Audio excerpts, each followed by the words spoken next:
ये हो गया। मेरे घर पर एक आँख, पंख और एक मुंह है।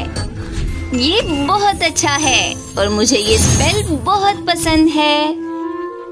चलो अब अंदर चलते हैं। ओह नहीं, ये हैंडल टूट गया। मुझे इसे जल्द से जल्द ठीक करना होगा।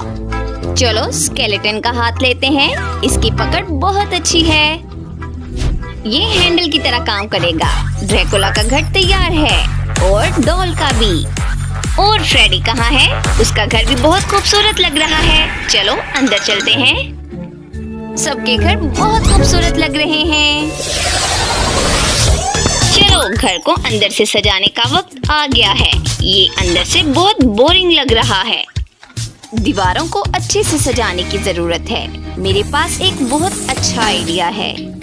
मैं दीवारों पर बादलों को बनाने के लिए अपनी तीसरी आंख का इस्तेमाल